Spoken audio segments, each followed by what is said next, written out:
So when it comes to goal setting, number one, you have to be very specific and you cannot be vague.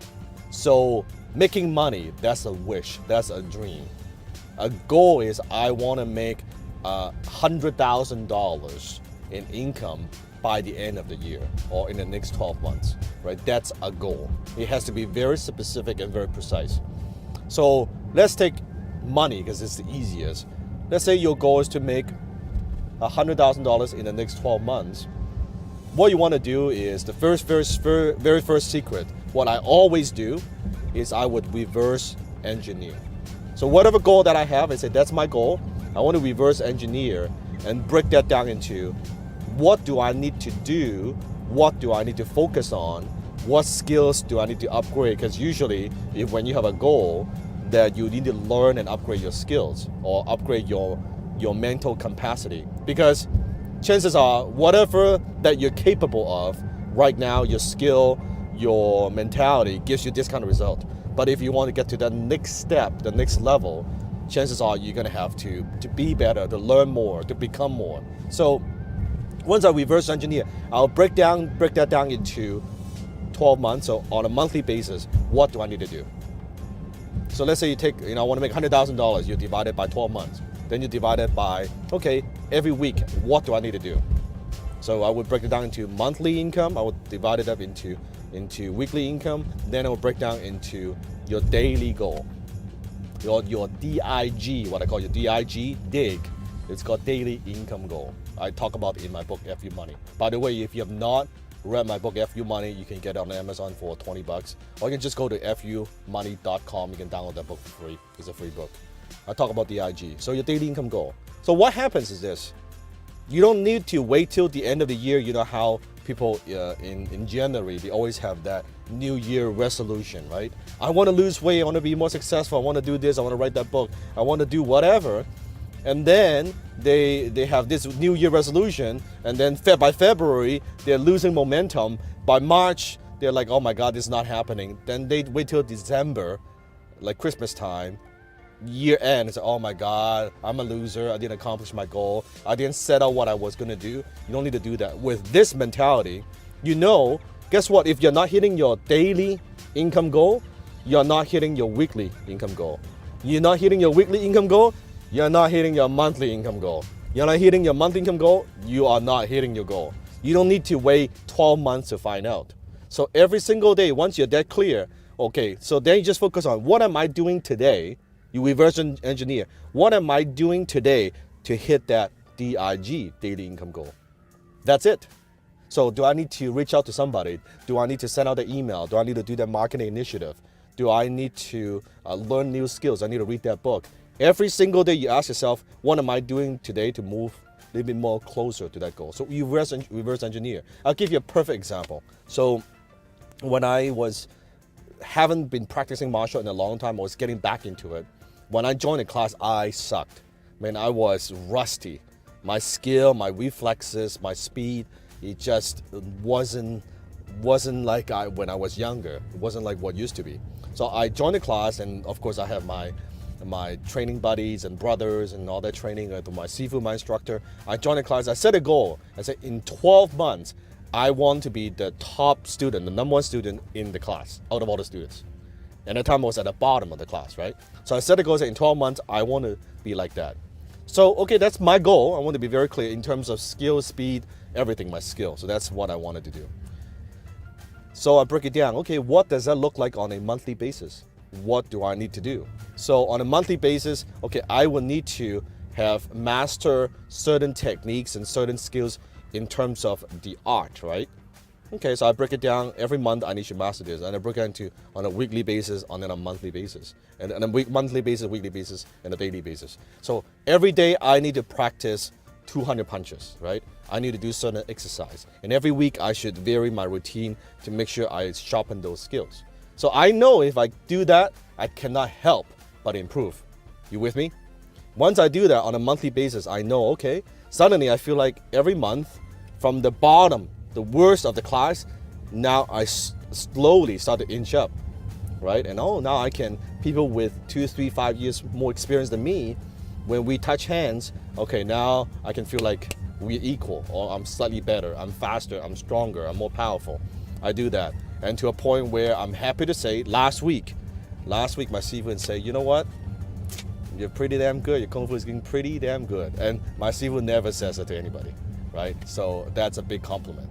And he was talking about my senior in the class. Is like, you know what? He certain stuff is good, but certain stuff that you're way better. That's what coming from my Sifu. That's what he said. So that's how I became top of my class. So that's the very first secret. You reverse engineer. You break it down into your daily goal, daily task. What do you have to do? And you focus on those. You do your daily tasks, you get those done every single day, you will get there, right? Secret number 2, you want to set goals in major areas of your life. So in my case, I recommend 4 different areas. The very first area is your health, because without health, you have nothing. Doesn't matter how successful you are, doesn't matter how much money you have, without health, you're done. So health goal. Second is what I call personal goal. So personal goal could be relational goal, could be spending time with friends, could be spending time with family, could be going on vacation, or that hobby that you have, right? I happen to like martial art. Whatever it is that you enjoy, you want to play golf, that's perfectly fine. So personal goals, what is it that you want to accomplish? The third category is finance. And business also falls under finance. So what are the finance goals? How much money you want to make, how much money you want to save, if you're doing investments, what kind of return you want. That's your finance goals. And the fourth, which I think is extremely important, which in many first 10 years of my life I didn't have, is contribution. Contribution and growth goals. So contribution, who are you impacting, who are you helping? So in my case, if I reach a certain amount of subscribers, if I get help my students, my mentees, and to hit whatever income goals that they have, helping them get the new car, helping them achieve that level of success, I count that as contribution goals, right? So those 4 areas that you need to have. Now, here's what happens. When you are building your business, when you're trying to create success, out of these 4 goals, so you have your health, you have your finance, you have your personal, and then you have your contribution. At first, if you try to do all these 4 goals with like 25%, 25%, 25%, 25%, I can almost guarantee you will fail. You will not get to any one of them, because you're trying to do a whole balance thing. And human beings, our life, it's not balanced. You're trying to do all 4 equally. You notice people try to do, I want to have time with my kids, and so I want to take on vacation. I want to be able to like pursue some of my passions, and I want to make a lot of money, and then I want to have a 6-pack abs, and then I can tell you, it's almost impossible to do that. I'm not saying some people cannot do that, just for majority of people, that's virtually impossible. I think human beings, we need to focus on one thing at a time. So what I do is, I ask the question, out of these 4 areas, what is the one goal that if you accomplish that goal in the next 12 months or in the next 18 months, if you focus on that one, you accomplish that one thing, you accomplish almost everything else. What is that one goal? If you accomplish that one thing, it'll help you accomplish everything else. Now, in my case, in my early 20s, my goal was very focused on money, because I cannot pursue my personal passions. I cannot have contribution. I cannot support my mom. I cannot pay the bills. I cannot do any of that if I don't take care of my finance, if I don't make enough money. So out of these 4, you have to know, depends on where you are in your career. If you're already successful, obviously you can want to focus more on other areas of your life, little bit more balance. But in the beginning, I would say you want to pick kind of one area where you put 80-20, right? 80% of effort in that one area. Once you get that taken care of, then you can kind of spread out your effort a little bit. So those are the 4 areas I recommend that you would focus on. So assuming now you are very clear about your goal, you reverse engineer, you break down all your tasks, you got all of that, and then you set goals in the 4 major areas, and you know which area to focus on. Okay, the third secret is this. And I'm going to give you a 4-step formula. A very simple 4-step formula to achieve your goals auto-magically. Not automatically, auto-magically, as if they would come true, automatic, like magic, okay? And I know it sounds, oh, Dennis, it sounds too good to be true. Try it. Very, very simple. I've used this again and again and again, and that's what makes me, when I said down, what's the secret of my achievement, that I write down goal and actually achieve them. So, 4 steps. First, you need to set it. You need to set the goals. It means not in your head, not in your fucking phone. Write it out with a pen or pencil. You actually write it out. Be very, very specific in the 4 areas. So set it, first step. Second step is you need to see it. So after you set it, don't just put it away. Don't just, I'll revisit, put it in a journal, and then you never see it the whole year. No, I put it in front of me in my office. I look at that every single day. When I wake up in the morning, that's the very first thing I look at. Because whatever your attention goes, energy flows, and results show. I'll say it again. Wherever your energy goes, your attention goes, energy flows, and results shows. So I would put it so, set it, and then you see it every fucking day. Sometimes multiple times a day. You look at it, you see it, you read it out loud, you look at it. That's what you focus on, that's what you focus on, that's what you focus on, right? Then the step 3 is now you live it. You live it. What does that mean? It means you don't just see it intellectually, you need to experience it. Let's say, and I know a lot of my students, even from high-tech closer program, I teach them to, we call the concept, smell the leather. You have a dream car that you want, go test drive the car. Live it. See yourself driving that car. Touch it, what it feels like. You want to have a dream house, go look at the open house. Walk into the kitchen. Walk and sit in the living room. Feel it. What is that? You live it. You live that life. You have to see yourself living that life before you ever have that life. This is deep. I'll say again. You have to see yourself live that life before you have that life. And you do that. And you live it vividly in your mind many, many, many, many times. Many years ago, I had a dream. One of my dream cars at the time, I was driving a Mazda 3. And my dream car was the Mazda RX-8. RX-8 in red. And I set the goal. I see it. Not only I see it, I actually cut out the magazine, like with the car, what looks like I put it in my home office at the time. I see it every day. Then I also I live it. I live it. And I can see myself driving the car. I can hear myself turning on the engine and what this sounds like. I live it many, many times. And the fourth step is to share it. You share it. You share it with the people you know. Oh, but then I don't want to share with other people. What if I don't accomplish their goals? Then I will look stupid. See? That's the problem. That's why you don't fucking accomplish your goals. You don't even believe you can accomplish your goals. You got to share it with people. Let the world hold you accountable. Me, I even take it as like a higher, the next step. I actually not just share with people. I share with the whole fucking world. I share with you. I post on YouTube. I tell people, I'm gonna hit 1 million subscribers. Watch my video. Many couple years ago. Many videos, hundreds of videos before. I said I'm gonna hit 100,000 subscribers. We're here, and I'm telling you right now, we're gonna hit 1 million subscribers. We're here. Right? All these goals I share with the world. So I have the world hold me accountable. Say, hey, Dan, you said you promised you're going to do that. I'm going to fucking do it. Right? So I share it. Goes back to my Mazda story. So I live it. I would go there. I would go test drive. I would go to different dealership. And I would try, like, test. Of course, you have to go to different dealership because you go to one, you test drive, and you can't go back to the same dealership and test drive 2-3 times because the salesman is like, what the fuck, did this guy come in, you're not buying anything? So I gotta go to one and I go to another one, I go to another one. Anyway, I test drove the car multiple times. I live it, I see it, I can taste it, I know what it feels like to drive that car. I can hear the rotary engine, I can sense when I turn the key, I can know the door, I know the car inside, I know exactly what I want. I know I want a sunroof. I know the features I want all the upgrades I want. I know exactly how much it costs. Reverse engineer. I know exactly how much I need to pay to get that car.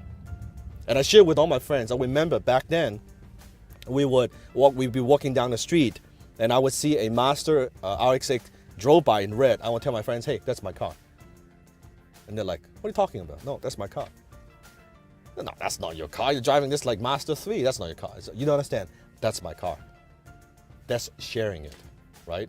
I said it, I see it, I live it, and I share it. And let me tell you, when I make enough money, when I made enough money, I went to the dealership. And I walked into the dealership. And I told the salesman, I said, I want that car. In red, RX-8. Then salesman was like, would you like to test drive it? No. I said, I don't need to test drive it. Oh, let me show you all the features, Dan. Let me show you all the upgrades. No, I don't need to see that. I've seen that many times. I want to buy it. He said, well, you sure you don't want it? No. Just do the paperwork. I'm ready to go. He said he told me in person, in private, he has never closed a sale that fast in his entire freaking life. Entire freaking life. That was it. So I walked out, I got the key,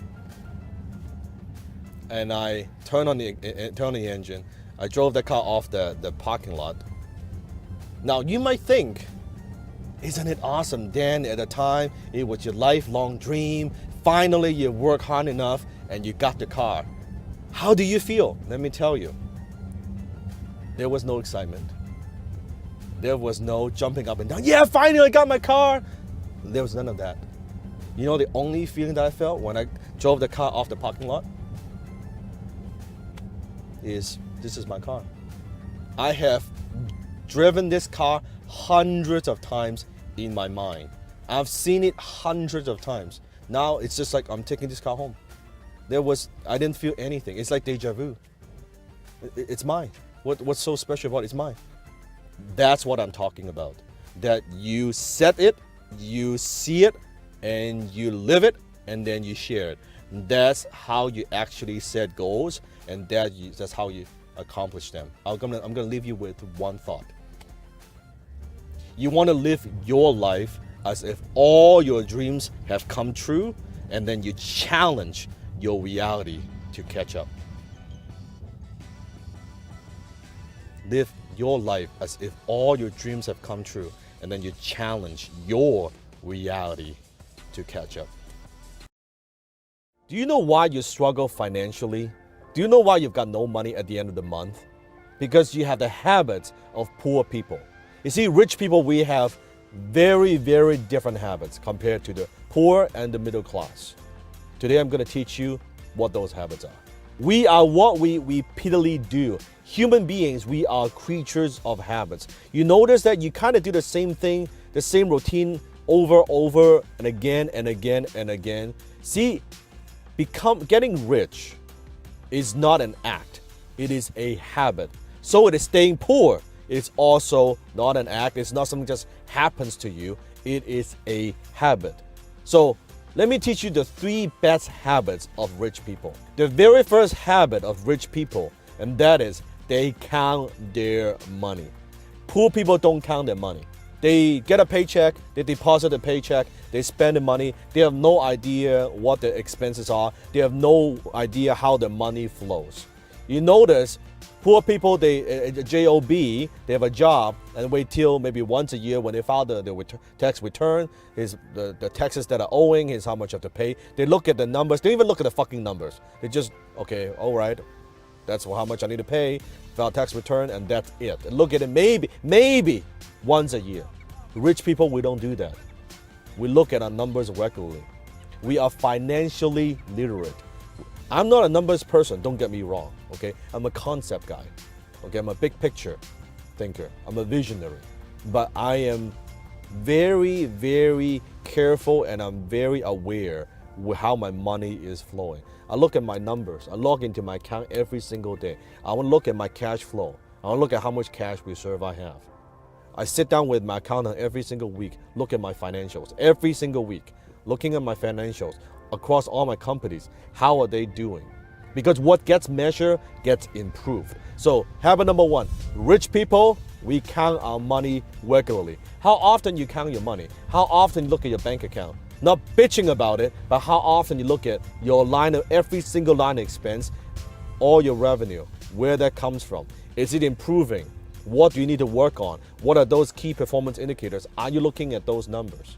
So that's habit number one. Habit number two is they pay themselves first. Now you've heard of this before. Oh yeah, I know, Dan, I've heard of this before. You gotta pay yourself. Do you know actually what that means? Paying yourself doesn't mean buying yourself a fucking car. It doesn't mean taking that vacation. It doesn't mean that, you go blow money on entertainment. Oh yeah, I'm paying money myself. No, that's paying everybody else. When you're buying the car, you're paying the automotive company. When you're buying a house, you are paying the bank. When you are traveling, you are paying the traveling agency. You're paying the hotels. You're paying the flight company, the airplane company. Paying yourself meaning that you put your money aside and you invest your money. Now, I'm not talking about being frugal. If you know anything about me, you know my work. I'm not talking about being frugal and being cheap. I'm talking about taking a percentage of your income and putting that aside, pay yourself first, and save it, and then you invest it. That's what I mean by paying yourself. And a lot of people, if you read the book, The Richest Man in Babylon, it talks about that you should save 10% of your money and pay yourself 10%. I'm telling you, nowadays, with what's happening with inflation, with what's happening in the world, every fucking thing is more expensive. If you want to get rich, paying yourself 10% is way, way, way, way not enough. You should, at the very minimum, I don't care where you are, start off with 10%. I don't care if you're making $30,000 a year, you pay yourself 10% of that. 40, 50, 60,000, you pay yourself 10%. And as your income increases, I want you to also increase the ratio. So you should, at first 10%, they should aim to save 15%, 20%, 30%, 40%, to a point where you are making so much more money, and then now you're only spending a small percentage of what you earn. That's your goal. That's called paying yourself. So that's habit number two. Pay yourself first. Habit of rich people number three, and that is rich people are constantly improving their earning ability. Because you might be thinking, Dan, okay, I want to pay myself first, but I'm not making enough money. I'm only making a few thousand a month. I couldn't even afford to pay my bills. How am I going to pay myself first? First of all, you got to have the habit of paying yourself first. If you're not paying yourself first, even a tiny small percentage, when you're making 30, 40, 50, 60, $100,000 a year, I guarantee you when you're making $1 million, $2 million a year, you're not paying yourself. It is a habit that I'm talking about. And in order to do that, in order to be able to, every single year, to be able to pay yourself more and more and more and put it into investments, you need to improve your earning ability. You need to find ways how you can add value to the marketplace, how to add more value to the marketplace. So every single year, your income is going up every year. If you've been working in the real world and you have your own business and your income kind of stays flat for the last 2, 3, 5 years, then shame on you. It means you're not learning. It means you're not thinking. It means you're not growing. Every single year, your income, you have to strive to improve that, your earning ability. And rich people, we're always constantly looking for ways to improve our earning ability, but also looking for ways to add leverage, to apply leverage into what we do. Maybe it's through relationships. Maybe it's apply leverage through learning. So I know I have more ideas, I have more strategies. I can improve what I do. Maybe it's through better people that bring on better people to my team so we can perform at a higher level, right? Maybe it's through marketing. How can I get my message out there? How can I have people know what I have to offer? We're always constantly looking for leverage. So those are the habits, the 3 best habits of rich people. Understand this. I'm going to leave you with a quote. You do not decide your future. You decide your habits. And your habits decide your future.